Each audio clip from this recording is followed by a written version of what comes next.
പ്രശ്നമൊന്നും അല്ല. പിന്നെന്തായിരുന്നു പ്രശ്നം? പെണ്ണ് കണ്ട് പോയ ശേഷമേ എനിക്ക് ഭയങ്കര ആഗ്രഹം ലച്ചൂസിനെ ഒന്നുകൂടെ കാണണമെന്ന്. അത് വരും.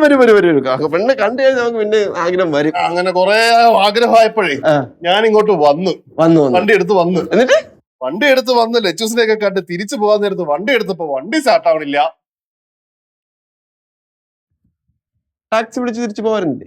എടാ പഴയ കാലമല്ലേ, അന്ന് ടാക്സി ഇല്ലല്ലോ. അപ്പൊ വല്ല ഹോം സ്റ്റേ വല്ലതും സെറ്റപ്പ് ഇതേപോലെ? അന്നത്തെ കാലത്ത് ഇതുപോലെ ഹോം സ്റ്റേ ഒന്നും ഈ ഏരിയയിലില്ല. എടാ മണ്ട, ഇവിടെ അന്ന് ഹോം സ്റ്റേ തുടങ്ങിയിരുന്നെങ്കിലേ ആളിന് വന്ന് കണ്ട് ഇവിടെ താമസിച്ച് എന്നിട്ട് രാവിലെ അടിച്ച് പോകാറുന്നല്ല. എന്ത് അത് പറ്റൂലായിരുന്നു. എന്ത് അമ്മൂമ്മയല്ലേ പറഞ്ഞേ? അമ്മൂമ്മ പറഞ്ഞു അത് പറ്റൂലെന്ന്. അമ്മൂമ്മ പറഞ്ഞേ പറ്റൂ. ചിലപ്പോഴേ പഴയ ആൾക്കാരെ കാണല്ലോ, അവര് വല്ല അതിവിടെ അത് പോട്ടെ. അമ്മൂമ്മ എന്ത് പറഞ്ഞു? അത് സംഭവം എന്താന്ന് വെച്ചാ സാറേ, നമ്മളെല്ലാരും അമ്മൂമ്മ അടുത്ത് പറഞ്ഞ് പോട്ട് അളിയൻ വന്ന് എന്തായാലും പെണ്ണൊക്കെ കണ്ട് ഉറപ്പിച്ചതാണല്ലോ, ഭാവിയില് കെട്ടിച്ചു കൊടുക്കാനുള്ളതാണല്ലോ, അളിയൻ താമസിച്ചിട്ട് പോക്കോട്ടെ കുഴപ്പമില്ലല്ലോ എന്ന്. അമ്മൂമ്മ സമ്മതിക്കണില്ല.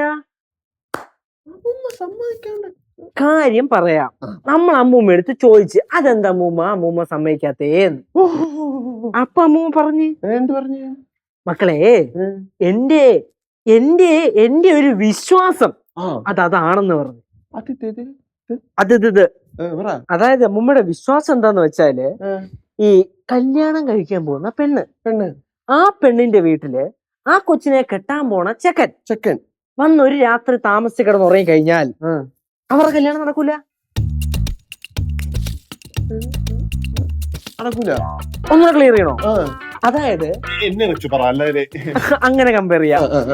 നമ്മുടെ അളിയൻ ലച്ചി ചേച്ചിയെ പെണ്ണ് കാണാൻ വന്നു, ഉറപ്പിച്ചു, പോയി, പിന്നെയും കാണാൻ വന്നു. അന്ന് രാത്രി അളിയൻ ഇവിടെ കിടന്നായിരുന്നു എങ്കിൽ ഇവിടെ കല്യാണം നടക്കില്ല. അന്ന് ഞാൻ പോയ കൊണ്ട് എന്താ ഇന്ന് എനിക്ക് എന്റെ ലച്ചൂസിനെ കിട്ടിയല്ലേ?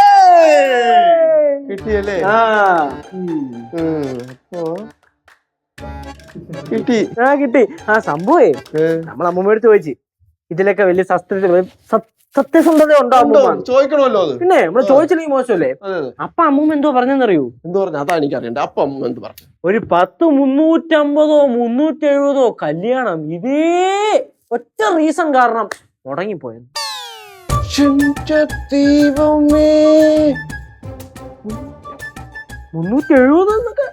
എന്നൊക്കെ വിശ്വസിക്കേണ്ട കാര്യം കേട്ടാ.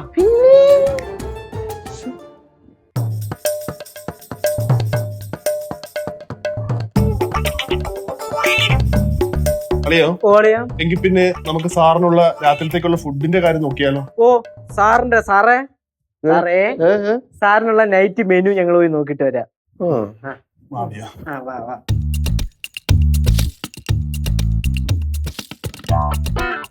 അളിയൻ കല്യാണത്തിന് മുന്നേ ഇവിടെ നിന്നിരുന്നെങ്കിൽ കല്യാണം നടക്കാതെ പോയെന്ന. അപ്പൊ ഞാൻ ഇവിടെ നിന്നാ ശിവാനിയെ കിട്ടൂല എനിക്ക്.